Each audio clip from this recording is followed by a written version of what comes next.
I'm here with a bike which I'm very, very excited to get a look at. When I originally saw some photos of this bike online, I thought to myself, John, you need to get a closer look at it. So here I am with the Argon 18 Gallium Pro belonging to Team Astana rider Jakob Fuglsang. Why is it so special? Well, I'm going to tell you all about it.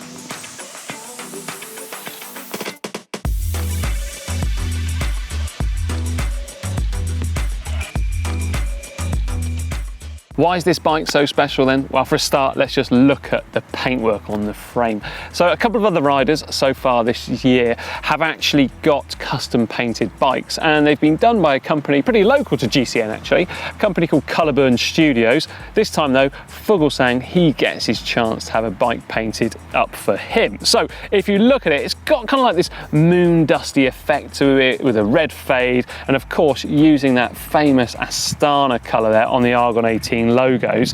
Now, I can't actually talk about how much I love this paint job because we'll be going on about it forever and ever, but a couple of really neat little bits on it are basically, on the top tube here, you can see you've got half his face and half kind of a robot face. I know I'm not very good with comic books or anything like that, but I have been led to believe that that's a character from one of those. And then here down on the actual down tube too, you've got the logo of Jakob Fuglsang, and I think those things are just incredibly neat. And if you're a pro bike rider, how lucky or how cool is it to get something as special as this? The paintwork really does stand out from all of the other standard bikes in the team. Now, the size of the frame, it comes in a size medium for Jakob Fuglsang. Now, he stands 1.83 m, which is 6 feet tall in old money. So if you're looking to buy one, at least you know roughly what size could fit you. And then fitted to it is this FSA K-Force light seat post with 32mm of set back for his saddle. That saddle, a Prologo NDR carbon railed model, which is one of those shorter style saddles which traditionally we started to see introduced onto time trial bikes to allow a rider to get slightly further forward on the saddle without breaking any of the UCI's regulations or rules related to actually where your saddle can sit behind the bottom bracket. So yeah, they do tend to be quite favourable these days, with many riders actually in the bunch. Moving to the front end of the bike, as you can see, there is quite a large spacer here underneath what's effectively the bearing top cap cover. Now, Argon 18 are pretty unique with this design, and these spacers here do come in different heights. So if you are going to be raising your handlebars slightly, well, you're not actually going to lose anything in terms of stiffness and comfort according to Argon 18. Now, what stem do we have? We've got an FSA OS-99 in 120mm, and then we've got a pair of FSA carbon fibre handlebars too in a 42cm width. What I really like about this is they've used a little bit of white paint to basically indicate where the handlebar will sit, where it matches up with the stem there. So if it does require any dismantling, they know exactly the position where it's going to be fitted. And then fitted onto these handlebars is a pair of Shimano Dura-Ace 9150 Di2 brake stroke gear levers. And of course, these handlebars are wrapped with some Prologo handlebar tape, which has a nice sticky, grippy feeling. And then finishing it off, a little bit of a pro touch there, just putting on some Prologo logos there on the end of the handlebar. And then on the front of the actual handlebar tape, we've got FSA and their logos too, just maximising that sponsorship opportunities for the TV cameras. Braking, well, the calipers on this bike are the Shimano Dura-Ace 9100 model, and inside of the brake shoes are some red carbon specific pads from Corima.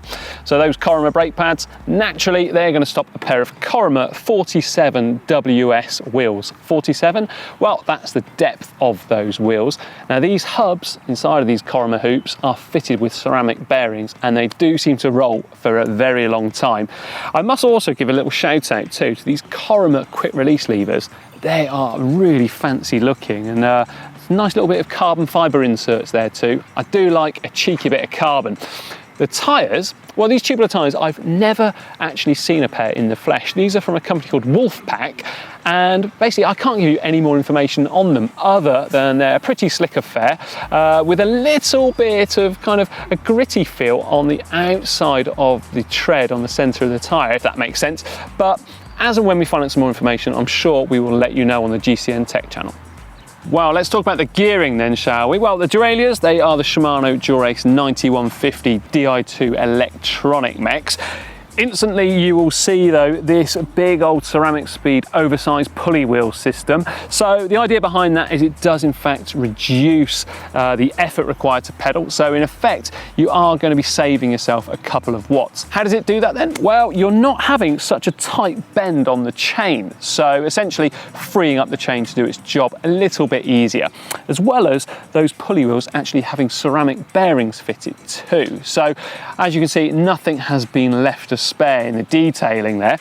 Now I must just say actually that Ceramic Speed aren't actually a sponsor of the Astana team. So presumably Fuglsang, he's gone out and spent his pocket money on one of these systems as he's seen the benefits or heard about the benefits behind it.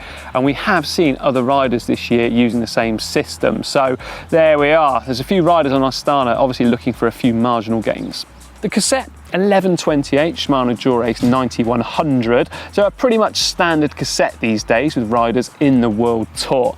Chainset, we've got ourselves an FSA K-Force Lite, and that is integrated with a power to max power meter on there too. Chainrings, well, Fuglsang, he's opted for 5339. And then the pedals, he's got himself some Look Keo blade carbon, and they have got 60 Newton meter blade in there for the release tension. The crank length, well, we're looking at 172.5 millimeters. What about the measurements then? Well, from the tip of the saddle to the center of the bottom bracket is 76 centimeters, and then from the tip of the saddle to the center of the handlebars, 61.5 centimeters reach. That's probably the longest reach I've seen so far on a pro bike. Could well be aided by the fact that he does in fact have a shorter saddle, and the drop actually from the saddle to the handlebars is in fact 11 centimeters. On the handlebars, we've got ourselves a K-Edge CNC machined mount there for the actual GPS device. And then the Di2 cable is spirally bound with some really neat looking bit of kit here. And that's actually onto the rear brake cable before it enters the top tube. We've got the Shimano Dura-Ace Di2 junction box, which is mounted onto the stem, a pair of Tax carbon fibre bottle cages, and then finally, and one of the real pro touches to any bike, is the race number holder here, which is fitted where the rear brake caliper fits onto the bridge across the frame there.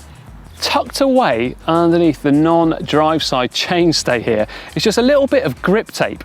What's that for? Well, that is to make sure that the race transponder doesn't come loose or wobble around, anything like that, because even with the greatest strength or force in the world pulling on some zip ties, they still can move around a little bit. So by using that little bit of grip tape, it's going to stay nice and in place.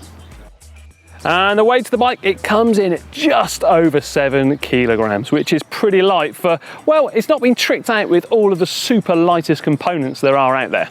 Now we're going to have a listen to the Freehub sound check. I've got a feeling that this drivetrain is going to move pretty freely though, because there's not a lot of friction between the ceramic bearings on all of these components. Anyway, let's have a listen to that Freehub.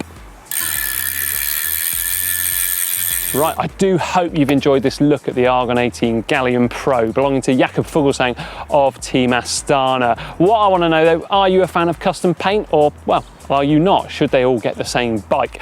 As ever, let me know down there in the comments. Now do remember as well to like and share this video with your friends too. Make sure you give it a big old thumbs up. After all, it's a pretty cool bike. As ever as well, remember to check out the GCN shop at shop.globalcyclingnetwork.com, where we have a whole heap of goodies for you, both riding apparel as well as casual apparel, and not to mention loads of accessories and gadgets too. And now for another great video, this time another pro bike, click just down here.